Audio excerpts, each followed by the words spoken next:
I think I missed most of that. So Well, I'll carry the ball for you. Yeah. I missed most of that. Which, I mean, the agenda looked pretty plain cut. It was. But I think really, let's see, we're talking about the committee of the whole. I mean, there was a lot of good stuff in there this week. We talked about red light, but really some economic development stuff. Where do you want to start on that? I mean, that was you carried the ball. Comprehensive plan with that. Right. I mean, comprehensive plan for public safety, right into downtown, talking about the event center. I mean, you move right into just a whole comprehensive plan. And yeah. Well, let's talk about the comprehensive plan, because I think that that's important in so many ways. Yeah. And we've talked about it a little bit before, but it matters. It just sort of gives folks a general idea of where the general direction is going, so that everybody can be a participant versus a spectator in the expansion, growth, revitalization of Rocky Mountain, whatever form that takes. But there's so many facets to it, which is, I think, really what you're alluding to. You break it down, you've got public safety issues, right? So we were talking about red light cameras. That didn't seem to be very popular in the group. But what I thought was interesting is that Chief of Police had come up with some different solutions that maybe will help, reduce the potential for accidents at some of our major intersections.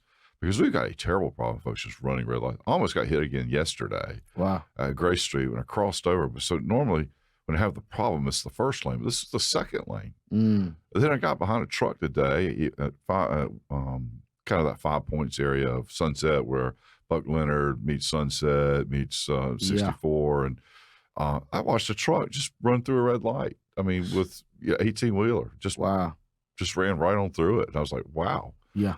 So anyway, so I thought that was interesting. So, and then even talking about the SEDGE program, how do we get that? How do we integrate into other community and regional plans? And what does that mean for us in terms of dollars and grants and so on and so forth? And so it's a journey we've just kind of started, but, but I thought that was awesome that we got there. Yeah. And I think being in that committee room gives us a better opportunity to be able to have those conversations that I don't think we were having in chambers. Oh, man, I appreciate you doing that.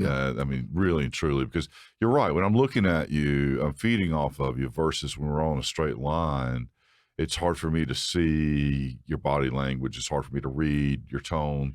It's just not as conducive. Yeah. Well, I've got to tip my hat off. That was a idea thrown out to me from Kevin Harris. All right, well, Kevin Harris, shout out to him, because I think that really does matter. It made a difference. Yeah, I got to give him the credit for that. But a great conversation we had in committee of the whole. Right. I think the red lights moved us into talking about comprehensive plan for public safety, which moved us into talking about downtown development, primarily the event center, which is downtown development as a whole. So I think the conversation was just a great starter.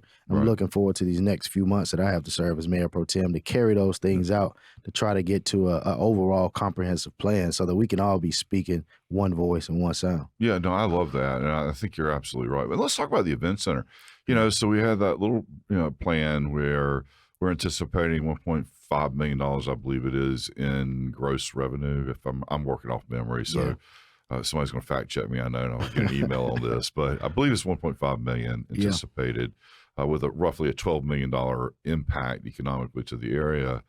But that's kind of exciting to see that growth, and we opened it basically right before COVID, right? So that just really kind of shut everything down. So that's unfortunate that was the timing of it. But if you go downtown when they're having one of those events, it is amazing the number of cars that line the street. It's just amazing. Exactly. But what I don't understand is, why don't we have more shops kind of popping open at least during the weekends? Whether it's a bar, whether it's a restaurant or whatever. Because I know that when I've been to those events with my children long time ago, I would have done anything to have gotten outside of the venue just for a change of scenery. I mean, just about anything. And it's all sitting right there ready to happen. That's it. I know a few shops that stay open, but some of the concerns and issues I've heard is just the marketing around, hey, people don't know where we are. If you're in the event center and you're from out of town, your focus is there. Sure. And we don't really have any type of marketing tools inside the event center to say, hey, we have these local eateries, these local shops that are within a certain mile radius. But I think I saw a tentative marketing strategy for that. We did. That came over. out a little bit in the committee of the whole as well. Yeah. Yep. A little brief on that. Exactly. So I think that's going to help with some of that. But I mean, the traffic there, a couple of weeks ago, there was a car. I mean, if you're riding downtown, of course, if you're out of towner, you wouldn't realize that the train tracks work if there's not a train coming. But there's a car that got hit on the tracks a couple of weeks ago. So, I mean, it's crazy. Thousands of people coming every weekend, and that economic impact, which Councilman Knight was saying, that was the purpose of the whole center. No question. And it's really a great sight to see if you're ever down in one weekend. There was a lot of division when that thing was being built and developed, and I understood both sides of it. I probably leaned personally more to not building it, but I think the point is this now. It's here. Yeah. We own it. Let's do everything we can do to make this the economic engine that it can be and should be for our city and our community, and embrace it and try to support it in every way. Once you have the decision, once it's made, it's time to move on now with the program. You can't keep holding on to that. And so it's a little disappointing to me to see that. Even the community, some of our social media posts still, look, it's here. Let's make it successful to the extent we can. And I'm excited about it. I'm excited about seeing those numbers. I'm excited that it looks like SFM and David Joyner may be coming soon to make a presentation to give us a little bit more detail about what's going on in that event center and how maybe we as a city, we can promote it even better. Looking forward to it, man. But, like you said, we've got a serious issue here in the city of where people tend to hold on to history rather than realize and recognizing history and saying, okay, let's move forward. And how do we move forward so that we don't repeat those negative impacts from history or those negative things from history? But we've got a serious issue here in the city about that. Yeah, and that's just something I see that we got to work on hard. So then we move into really the regular scheduled meeting, which was a good solid 2 hours, and a couple of committee changes. I don't think we really need to beat that up a whole lot, just because I think it's been well covered so far in the press. And by the time this even airs, I think it'll be old news. Oh yeah. But one of the things that did come out of the closed session and then subsequently the open session was, the extension for Pam Casey to stay another 8 months. With the city, and I think that'll help transition a new manager into place, also help transition a new clerk at some point in time when those decisions are made. So I think that's been positive. And we affirmed, of course, Peter Varney's appointment as the interim city manager. And so I thought those are both solid moves.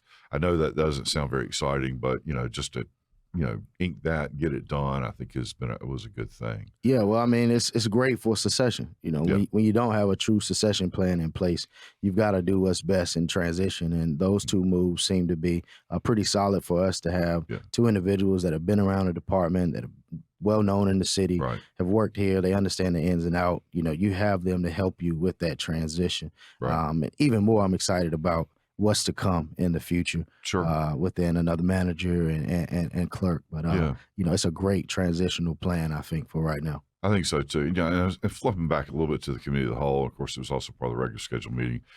We had Chief Hassel come in and tell us a little bit about public safety, the stats. And it's good to see that we're still trailing, we're still reducing the crime. And I know that folks are, I hear a lot of folks saying, oh, gosh, really, crime's down? Yeah. I think what we're doing different, and I think that needs to be underscored, is that we're doing a much, much, much better job of communicating when crimes are happening. And so that you're not necessarily finding it out on social media alone. I think our chief and our police officers have done a better job, or I should say better job, are doing a great job of finding folks, culprits who have committed a lot of these crimes and getting them off the streets. And I think that that's been really done very well. The other thing that was really interesting to me, and I don't think folks really realize this, but Chief Hassel, when he came in, I can't remember the number of holes he said he had. I think it was 30 or 40 seems to be a number, but I know that he indicated that he's filled 20 of those slots. Exactly. And so that's a big deal. That's just a big deal. And so to see that new energy, to see the technologies that he's employing as it relates to crime solving has been sort of interesting and exciting for me to see. And I don't think we can talk about that enough, Yeah, we've got a great chief. Even in his short time here, short period, short span that he's been here, he seemed to be a great chief.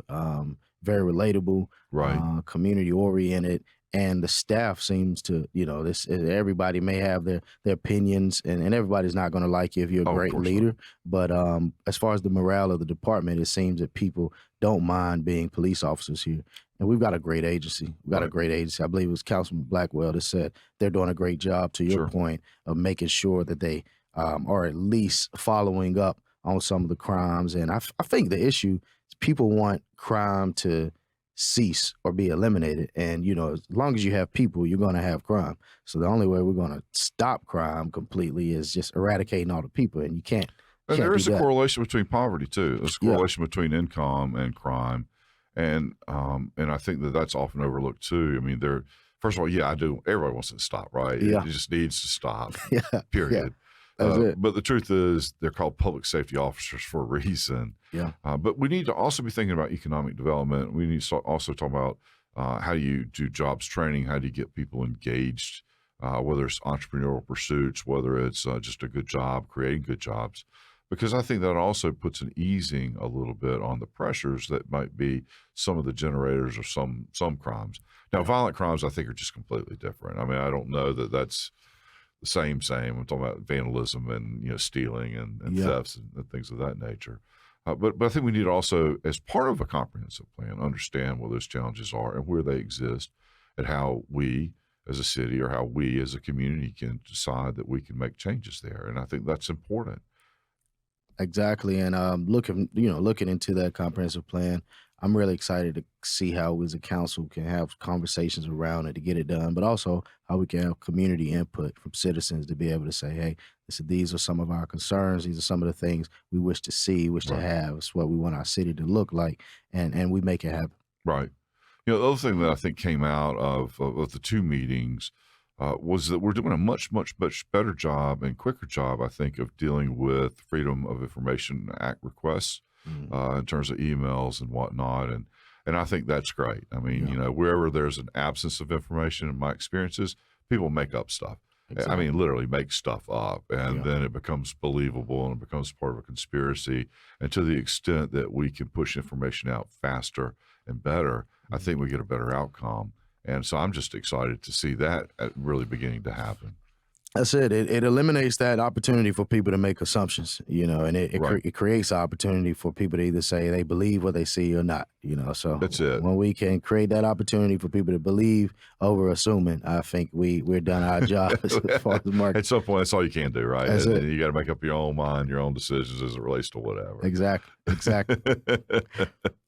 So anyway, what were the highlights for you? What were the issues that you felt like were the most important components of Monday night's meeting? Because the rest of the agenda on the regular schedule really was, award of a sidearm, award of, declaring some stuff surplus and disposing of it, that kind of stuff. But really outside of the committees, outside of those discussions, I mean, those were the highlights for me. But what was your take on? I think having the conversation around the comprehensive public safety plan was a huge plus. Right.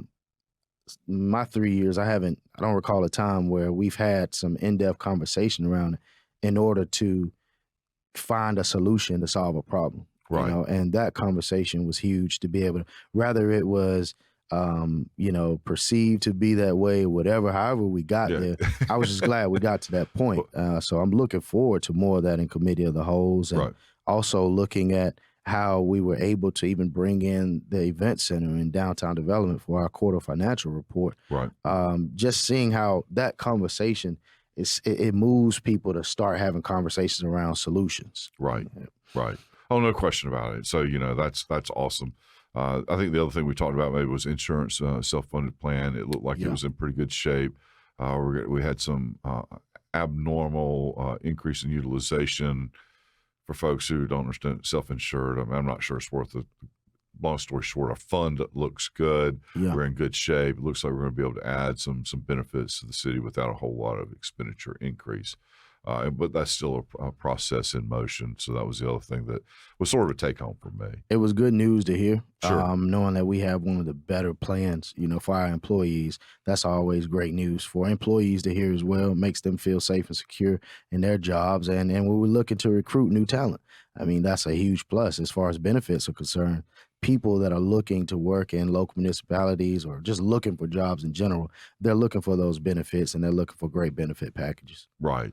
So one of the things that wasn't mentioned in the meetings, and of course, I don't think many people or realize that I meet with the city manager every Wednesday, and more often than not, Mayor Pro Tem, based on schedule, joins me in that, and you've been joining me in that. Of course, this morning that was a little bit different. But what manager did communicate to me is that he's got several resumes as it relates to our finance director. That's an active, ongoing search. And we're kind of closing the gap on that. So we report, these gaps. We talk about those things, but I think it's just as important that we begin to communicate, the things that we are doing. We did lose one. We did have a consultant, but now we're beginning to recruit, try to find some folks. And he was somewhat optimistic on that. And so I'll let Peter speak for himself. But again, in the context of what we're talking about, I felt like that was appropriate. That's still good news. Yeah, That's is. Good news. So a lot of good things are happening. Yeah. It just doesn't get disseminated in a way that I think a lot of people understand or get. Yeah. Well, I mean, there's always room for improvement. That's right. And that's just an area we know that we have to improve in. That's right. That's right. So that's all I can remember. And do you have anything else you feel like we need to talk about, cover on the ground here? No, I think that's great. Okay. I think that's great. And I appreciate you for having me and for your time. All right. Well, thank you very much. So the other thing, I forgot two things. One, the QVC update. We had that yesterday and in the committee of the whole. And that was a big deal. And I get a lot of questions about that even still.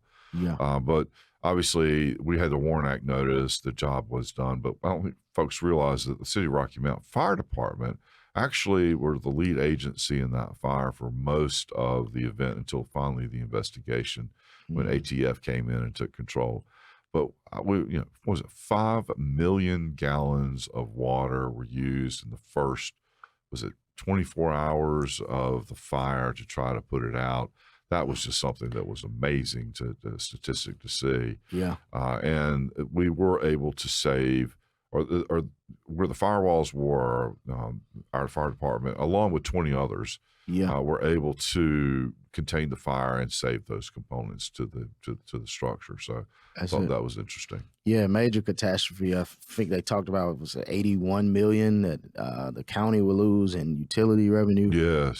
That's crazy. I don't know if it was 81 million, but it was a big number. I do recognize that to be utilities, taxes, ad valorem, all that. It's a big number, but hopefully it'll come back. Yeah. Now, I did see, I got noticed, I know you did, that ATF has issued a reward for any additional information, and we'll flash that number up here on the screen. So if anybody knows of any information related to the fire, according to Chief Mercer last night, that information is still, he doesn't have any more information than what he's sharing. Yeah. Nobody knows if this was intentional, whether it was arson, but there seems to be continuation in the investigation. Yeah. And so that's something I think folks need to understand as well. The other thing we really talked about, I don't know how I managed to forget this, but we started the whole thing with the school of government, really helping us with trying to identify a new manager and a process for that. I thought that it was a reasonable discussion, or at least a reasonable start, and maybe how city councils would go forward on the approach. And so, what are you looking for in a manager? I mean, that's something we haven't really talked about. Oh, man. And you may not want to commit, but no, it's fine. Yeah. I want a go-getter. I want someone who's looking to really try to prove themselves within their career, because that individual and that type of individual is going to be able to come in and give it their all every day. They're not going to coast or feel as if they've arrived. Right. They're going to work hard. They're going to feel like they have a chip on their shoulder. And so they're going to be open to conversation. They're going to come in with, I want somebody to come in with really, really big ideas, but also understand that we are a city that has many challenges, and be able to work with the city as a whole, but still be able to get us where we need to be in the future. My biggest concern right now is that we're not doing a great job as a city retaining young professionals. Right. And so trying to, if we can have a manager that will be able to invest into that conversation and that process of how do we make that happen, that makes our city be a lively place, a sustainable place to continue to grow and progress. And so we have to take care of our senior citizens and our elderly and also our younger children, but focusing on that young professional age gap, that's going to be huge. So a manager that has that experience, or at least if not the experience, at least that ideology to be able to make it happen. And really, for me, we are a city that's 60% or more African American. Right. So I definitely would like an African American manager, that can, but not close to that thought. Would love to see it, but just bring in somebody that's a go-getter that's going to get the job done. Sure. No, I think that's right. And I'd like to see a national search, and I'd like to see, to your point, someone who's on the move and someone that wants to really demonstrate their talents, their abilities, and this is a great laboratory to be able to do that in. Yeah. I liken it really to a family. We do a lot of fighting. Yeah. We do have a lot of dysfunction. I mean, we really do. I don't care. We have different views and versions, but I think at the end of the day, we all recognize we are part of the same community, the same city, and it's well, don't talk about my brother like that, right? I can talk about him, but not you. Yeah. So that's going to create an interesting, dynamic for somebody coming in. But I think that you could really learn a lot in it, and I think you'd be very successful. We've had some great managers in the past, and so we're looking forward to continuing that heritage and that legacy. Yeah, and I guess great point there. And with that type of dysfunction in family, would you rather have a mom or a dad? That's right. That's right. That's another element that we're thinking about. It is. I mean, so how do you want somebody to lead? I mean, dads tend to take a different approach than maybe mom would take, but at the end of the day, they're all driving to the same place. Exactly. It's going to be interesting. Yeah, it is. So, and then I can't wait. I guess we'll be starting, feels like our at least interviews for a job search firm, I guess next week, I think is what 28th. I saw. 28th. Yep.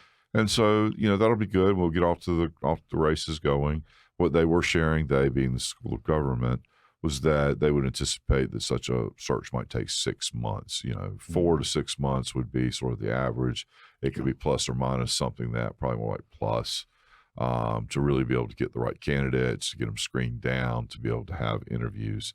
And I think the council as a whole, what I heard, was committed to doing all that together. So there's no subcommittee on that it would just be dealt with as a whole.